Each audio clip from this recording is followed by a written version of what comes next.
Kraft presents the Great Gildersleeves.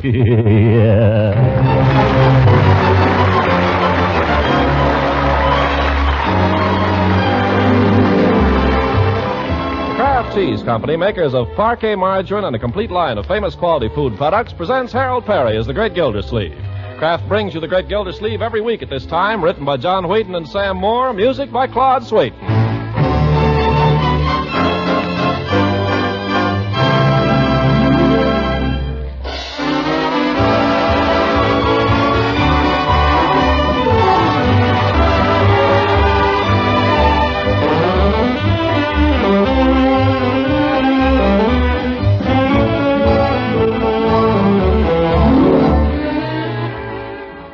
We'll hear from the Great Gildersleeve in just a moment.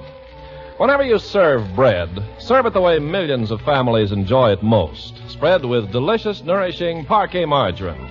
Get your family off to a bright start at breakfast by adding parquet's delicate, satisfying flavor to slices of tempting golden brown toast. When you send Johnny off to school, send along the appetizing goodness of parquet, spread in nourishing lunchbox sandwiches. At dinner time, make your fresh muffins and crusty brown rolls a real pride and joy by spreading them with delicious parquet margarine. Yes, parquet makes all kinds of bread taste extra good. Adds extra nourishment, too, because parquet is high in food energy value and is fortified by Kraft so that every pound contains 9,000 units of important vitamin A. So, for flavor that satisfies, for energy and vitamin A, buy parquet. P-A-R-K-A-Y, parquet margarine made by Kraft. Yes, Kraft makes parquet.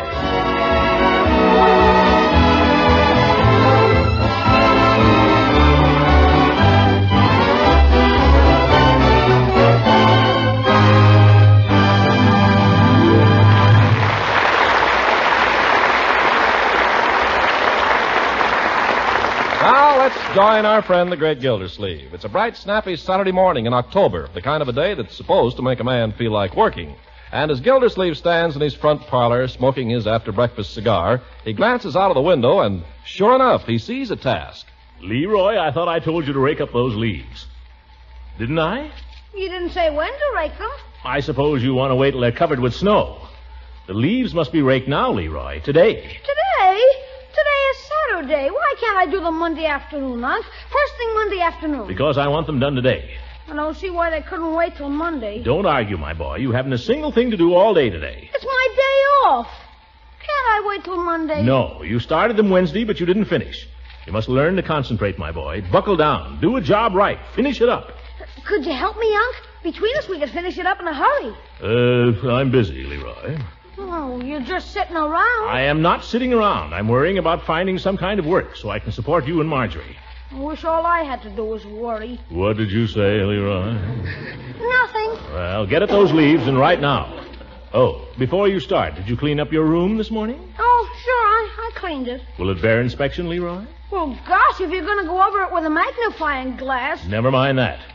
Did you make your bed? Now, how do you suppose I could have forgotten that? Confound it, Leroy. I don't know what I'm going to do with you. I looked at your room yesterday, and it was a regular pigsty. How can you stand to live in it? I don't know. I'm just naturally sloppy, I guess. Oink, oink. And don't be so smart, young man, or I'll make you smart. In a certain place. Understand? Oh, sure. Now go upstairs and do your room at once, so it can stand inspection. Okay. Fine way to spend Saturday. Leroy, have you done your practicing? Leroy. What did you say, Unc? Have you practiced your piano? Some. Some? I pay good money for those lessons, young man. You get over to that piano and start practicing right now. What about my room? Practice the piano. What about the leaves? Practice the piano. Sit down on that bench and don't get off of it for 2 hours. Gosh, I'll be working all day Sunday, too. I won't have any fun at all. What's Leroy beefing about now? Marjorie, have you done your room this morning? Oh, yes, Uncle Mort. Good girl. Make your bed? Of course, I always do. Leroy, why can't you be more like your sister? She makes me sick. Now, young man, we're all supposed to do our part around here. Excuse me, Mr. Gildersleeve. Have you made your bed, Bertie? What is it? Miss Margie, those curtains from your room has been sitting in my laundry tub for 3 days. I can't do my laundry till you get them out of there. Marjorie? I'm Miss Perfect. Leroy, practice the piano. Ha, ha, ha, Mr. Smarty Pants. And you go wash those curtains, young lady. By George, we're going to have some new work habits around here. When we start something, we're going to finish it. We've got to learn to concentrate.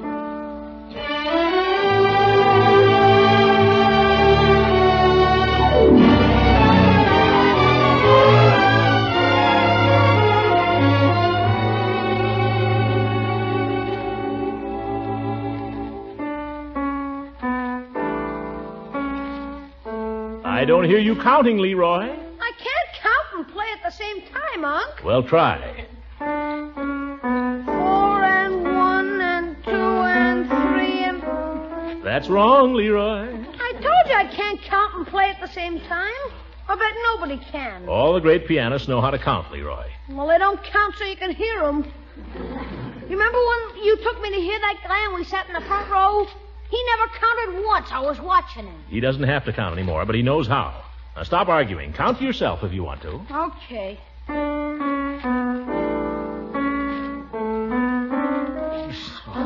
Play it right, my boy. I'm trying to. That's the spirit.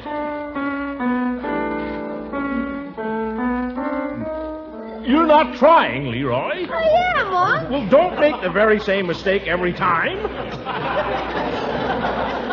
Well, this is a tough piece, and I'm just starting it besides. Oh, well, it's going to sound very nice when you've learned it. I wonder when that will be.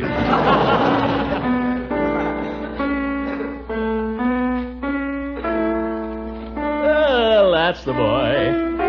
Oh! For goodness sake, Leroy, go back and play it right. Do I have to start at the beginning? No, just go back a little way. Okay. Leroy, you're not concentrating. Maybe I haven't got any talent, Unc. You learn to play whether you got talent or not. Trouble is, you don't practice enough. Now, when I was... I'll see who it is, Unc. No, you won't. You'll sit right where you are and keep practicing.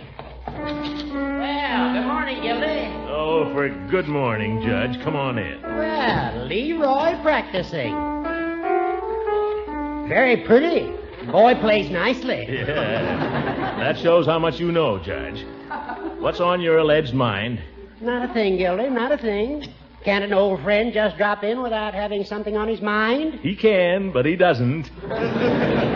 If you come over here again to pry into matters of my employment, Judge... Well, I haven't, but now that you bring it up... It may interest you to know that I'm considering a number of possibilities. Oh, you've been saying that for weeks. What about Nelson Humpstone? Did you get anywhere with him? Humpstone. He's nothing but a four-flesher. They're closing down the factory, Judge. I wasn't interested in that job anyway. I have another idea now. That's the trouble with you, Throckmorton. You never stick to anything. Dag nabbit, I don't believe you know how to concentrate. Leroy! Concentrate. I mean, keep your mind on your work. I could go out now if you and the judge want to talk. You get right back to that piano. We'll go into my study. Come on, Horace. You're always opening your big mouth. Sit down, Judge.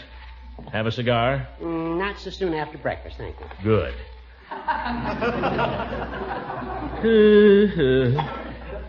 You know, Horace, the more I think of it, the more I miss my old job at the waterworks.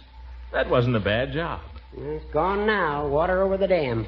Mayor Terwilliger should be indicted, appointing his own cousin as water commissioner. Let's not judge him hastily, Gildy. McCarthy may be a very good man. Not if he's a relative of the mayor. Any relation of Terwilliger's would be an incompetent in public office. Point is, Gildy, that he's in public office and you're not. Yeah. Oh, come in. Here's the mail just came, Mr. Gildersleeves. Quite a lot of it, but nothing very good. Oh, the mail. Thank you, Bertie. You're welcome. Now, Gildy, we've got to look this job situation in the face. Pardon me, Horace, while I look this mail in the face. Doggone it, Gildy, there you go again. Can't you keep your mind on anything? Uh-oh. Here's a note from Nelson Humpstone, Judge. Huh? Well, listen to this. Dear Gildersleeve, I'm flying back to the home office of International Bolt and Screw for a couple of days on very short notice, and it looks like they're planning to convert to civilian production instead of closing down here.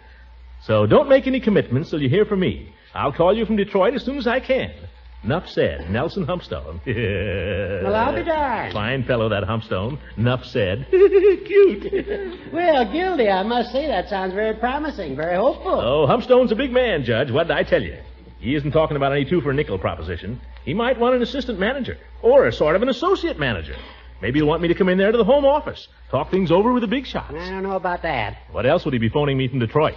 I ought to be ready to leave in a minute's notice. I wonder if I could get a plane priority. I think you're working a little fast, Gildy. That's the way to get things done, Judge. I suppose Humpy could take care of my hotel reservations. Oh, for goodness sake, you're talking just like a... Come in. What is it, Bertie? Mr. Gildersleeves, the water stopped running and all the faucets in the house. Nothing comes out. What? The water's off?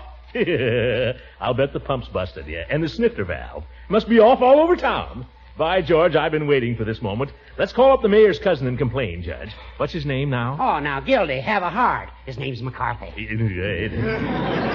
Let me look at that telephone. I'll pin his ears back. I'll blast him. No, I know something better, Judge.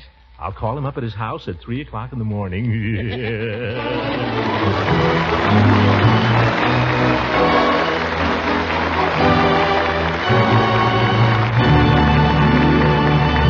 Great Gildersleeve will be with us again in just a few seconds. In nourishing meals at home and in lunches at work, you busy home front soldiers need the best of energy foods. And luckily, some of America's best energy foods cost very little.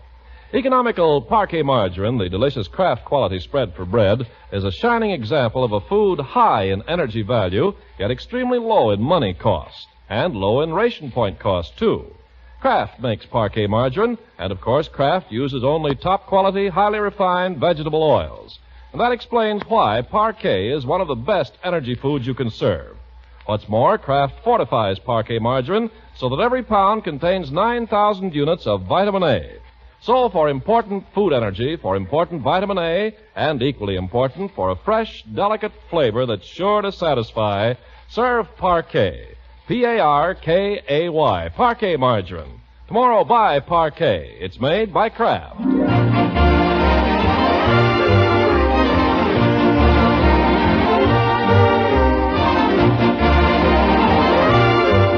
Now, let's get back to our story. Only a few minutes have passed, but Gildersleeve's household is as busy as a beehive. Anticipating an urgent call from Detroit, he stationed Bertie near the phone to grab it, and he's assigned Marjorie to run upstairs and pack an overnight bag for him in case he has to leave town on short notice.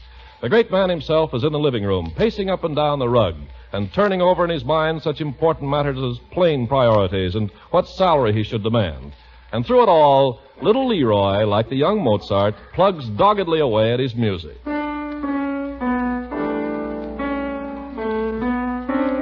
Leroy, read the notes. Read the notes. I am. You are not. Well, you can see for yourself. It says here. Don't tell me what it says. Play 'em. Ye gods. Uncle Marge. Yes, Marjorie? How long will you be gone? How do I know? I haven't heard from Humpstone yet. I'm still waiting for the call. Well, how many shirts do you want me to pack? And how many what? How many shirts will you need? Well, that depends on how long I'll be gone. That's what I say. How long will you be gone? I told you I don't know. Well, how do you expect me to... Don't ask foolish questions. Just pack some shirts, that's all. Ye gods, let's keep our heads around here. Oh, there's the phone, Bertie. Grab it. I got it. Mr. Gildersleeves, President. Let me have it, Bertie. Yes, ma'am, he is. Just a second. Leroy, stop pounding that piano. How can I hear? Hello, Throckmorton P. Gildersleeve speaking. What? Water. I'm not the water commissioner, lady. Don't bother me with it. The idea of calling me about it. Doesn't she read the newspapers? Hey, can I stop now? I told you, Leroy. I want you to stick at that piece till you master it. I have. I said master, not massacre. Oh, for corn's sake. Yes. Uncle Mort, do you want me to pack your razor? What's that? Razor? Oh, yes. Bertie, remind me to get some razor blades before I leave, will you? I'm all out. I will if I can remember. Leroy, maybe you better remind me. What's that? Remind Bertie, Leroy, to remind me to get some razor blades before I go. Ye gods, how can a man practice his music with people interrupting him all the time? I give up. I'm going out. Come back here, young man. Okay.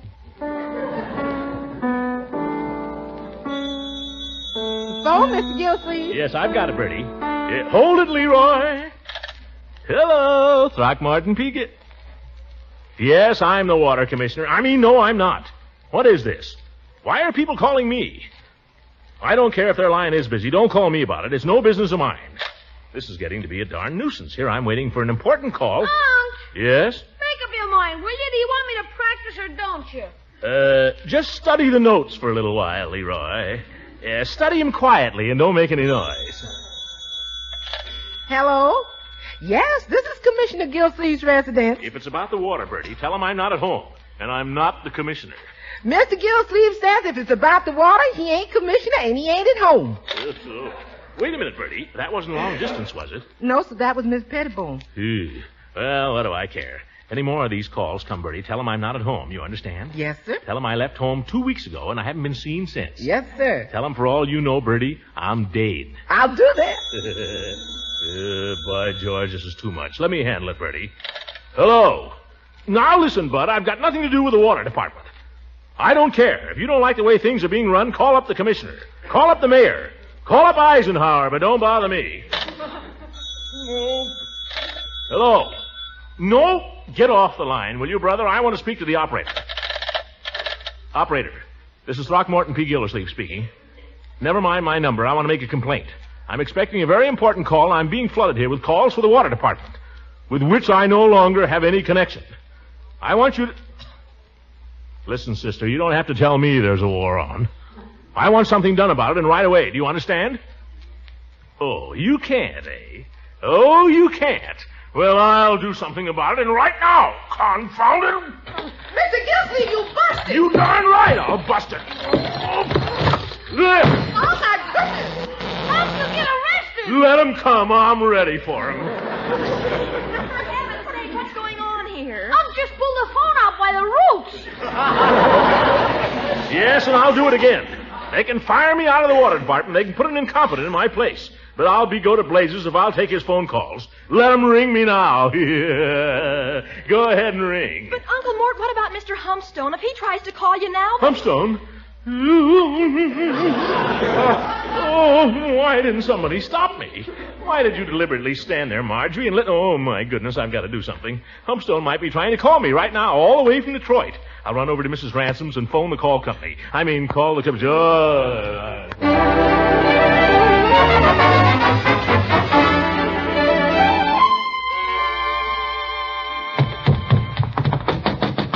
Oh, my goodness, oh, my goodness. Leela! Honey? Yeah, and so is Christmas. Leela? Oh, it's you, Throckmorton. Oh, gracious, everything's happening at once here. The phone's ringing. Now sit down and make yourself at home, won't you, while I answer? I was just going to ask you if I could use it. Oh, me, it's just as soon as I answer this. Oh. Hello? Yes, who's this? Oh, I couldn't guess. Oh, guess it. I couldn't. Well, is it Walter? Who's Walter? Is it, Kent? Not Kent. Well, let me see now. Leela, I'm expecting a telephone call. It's very important if you could hurry it up. I know. Poochie. Poochie. No? Well, I just simply give up then. Who is it? Oh, you. I might have known. Come on, Leela. Nothing, just sitting here. Leela, my phone call. It's urgent. Uh-huh.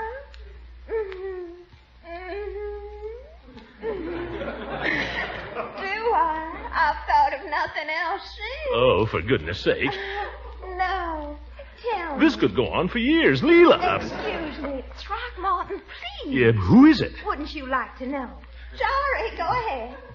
No, I was just getting comfortable. Go ahead. Oh, for the love of Mike. Silly, of course I'm alone. Look. Oh, I declare anyone would think you were jealous. Leela, excuse me, but I got to interrupt for a minute. Excuse me again, just a second. Couldn't you ask him to call back later or something? But I've only just met him, Throckmorton. I don't know him well enough to be rude to him. Oh. But my call is important. Well, I suppose you think this isn't important. All right, wait a minute. Do me a favor then. When you get through, if you ever do, Leela, call the phone company and tell them my phone is out of order. Very well. Wait. When you've done that, call the long-distance operator and tell her I'm expecting a very important call from out of town. Yes. Tell her I'll be at Peavy's drugstore, Leela. Tell her to switch the call to me there. That's a good girl. Oh, Throckmorton, wait. Yeah? Who are you expecting a call from? Wouldn't you like to know? Yeah. Hello? Sorry about the interruption. The plumber just arrived.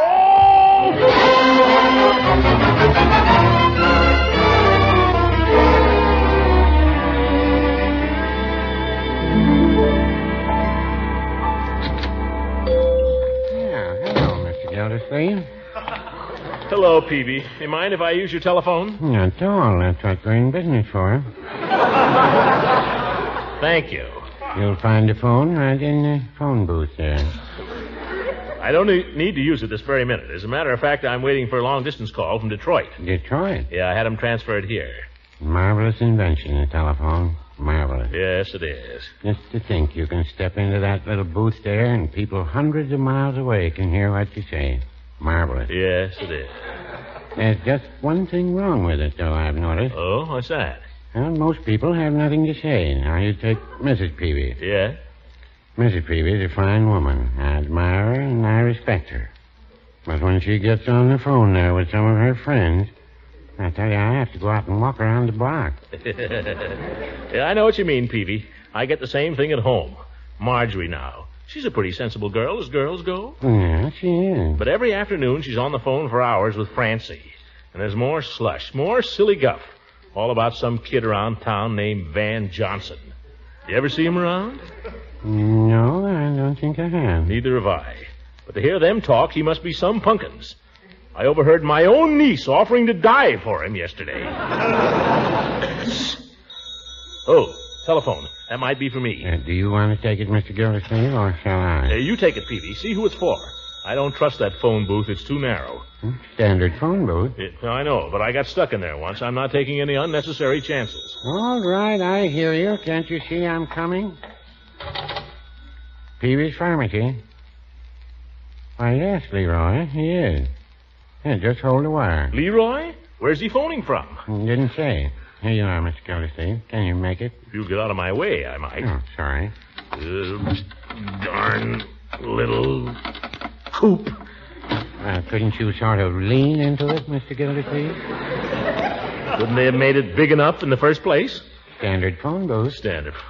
Hold on, Leroy. I'm coming. Give me a shove, Peavy.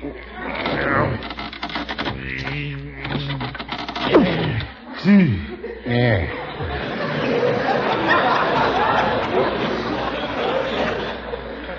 Hello, Leroy. Where are you? Well, who's fixed the telephone? You did. Great. Don't ever do that again, Leroy. You might get a shock. By George, how'd you do it? Don't tell me now. I'll be right home, Leroy. I'll be right home. What do you know, Peavy? Leroy fixed the telephone. Was there something wrong with it? Was there something wrong with it? But he just hitched a couple of wires together or something. I don't know. By George, modern kids are wonderful. Maybe I'd better call the phone company and tell them to switch the call back there. Got a nickel, Mr. Gildersleeve? I don't know. I'm wedged in so tight here I can't get my hand in my pocket, Peavy. Here, let me put a nickel in for you. Yes, thanks, Peavy. Dial the operator for me, will you? I can't reach that either. Yes, thanks. Hello, operator. I want to report a telephone out of order. Well, I don't know what caused it. It just went dead. It went dead, but now it's all right again, so if you send anybody to fix it, don't bother. Marvelous invention, telephone. Operator, wait a minute. I'm expecting a call here, long distance. I'd like to have it transferred. Gildersleeve. Throckmorton P. Gildersleeve. The number here? What's the number here, Peavy? It's right on the dial there. I know, but I can't get far enough away to see it. Summerfield 34260. Oh, yeah, Summerfield 34260. Yeah, that's right. That's where I am now, operator. But my home phone number is Summerfield 32371. Yeah, that's the one that was out of order, so I called you from another number. A friend did, to ask you to switch the call when it comes. Here. Do you understand? Huh? I don't either, but I want it here now, and I want it at home. Yeah. I just told you, Summerfield 32371. Marvelous invention.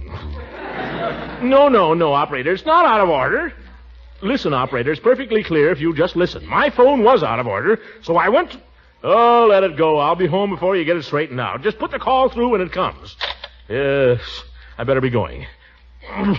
Confound it, Peavy, I'm stuck. No. Get me out of here, Peavy. Get me out. Well, easy does I've got to get home, Peavy. That call, I may be missing it. Get me out of here. No need to get panicky, Mr. Gildersleeve. We've been through all this before. Just deflate. Huh? Let your breath out. Let it out. I haven't taken a breath since I got in here. Hey, evidently you've put on a little weight. No, I haven't put on any weight. Well, then it's been redistributed. Stop talking, will you, Peavy, and do something. You got me in here. Well, no, I wouldn't say that. Well, it's your fault anyway for having this thing around. Standard phone booth, Mr. Gildersleeve. Stop saying that. It's a booby trap. Well, looks as if we caught one.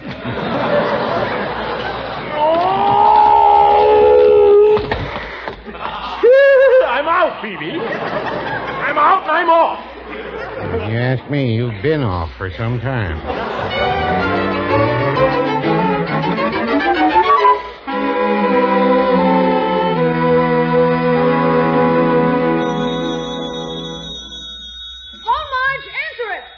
Hello? Yes? Oh, my goodness, it's long distance for Uncle Mort. Just a minute, please. That's the call he's expecting. Well, where is he? Well, he said he was coming right home. Hold the wire, please. What is it, Miss Marjorie? Bertie, it's a call for Uncle Mort, and I don't know what to tell them. Run to the window, Leroy, and see if he's coming. Here, give me that, Miss Marjorie. I know what to tell him. But, Bertie, Your uncle told me what to tell him. Hello? Here he is. Long distance, Unc. I'm sorry. Mr. Gildersleeve ain't here. He ain't been around for 2 weeks. I expect he's probably dead. Bertie! How's that for telling him, Mr. Gildersleeve? Bertie, that's a call I've been waiting all day for. Well, those are the breaks, kid. Leroy, give me that telephone. Oh, I'm sorry, Mr. Gildersleeve. Never mind. Operator? Operator. Operator. That's the kind of service you get. Operator. When you want them, you can't get them. When you don't want them, they call you up. Operator. I pay good money every month for this. The darn thing. Uncle Mort. I won't have it in the house. Not again. This time I mean it, confound it. Oh! Take that!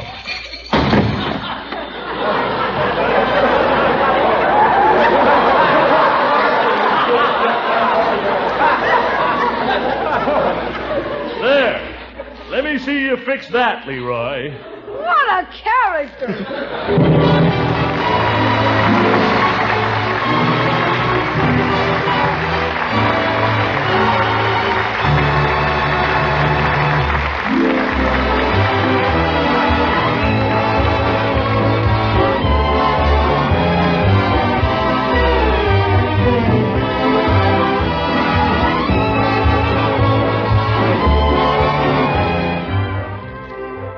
Ladies and gentlemen, I'd like to say just a few words on behalf of an organization to which all of us owe our lives, our freedom, and our hope of security, the United States Navy.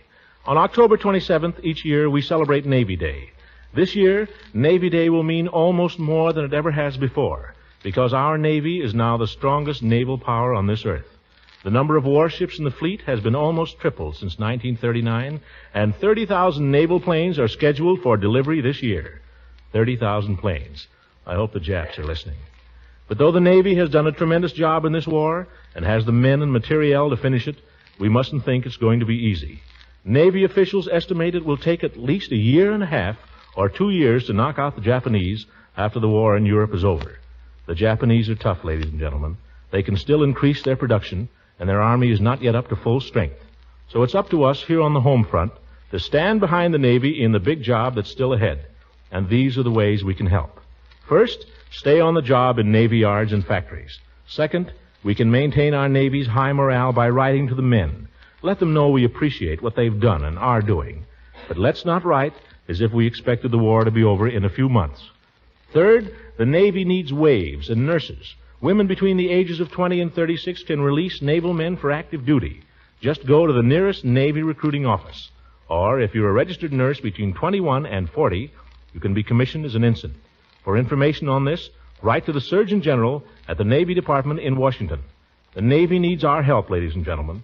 Navy Day is next Friday, October the 27th, but we ought to make every day Navy Day till the war is won. If we stop and think how much we owe the Navy, I know we'll all be glad to do whatever we can. Good night.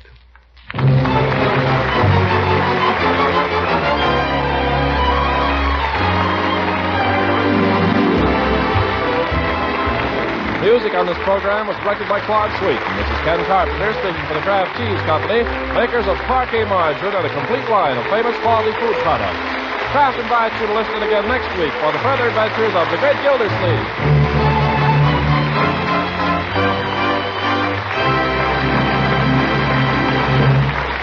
This is the National Broadcasting Company.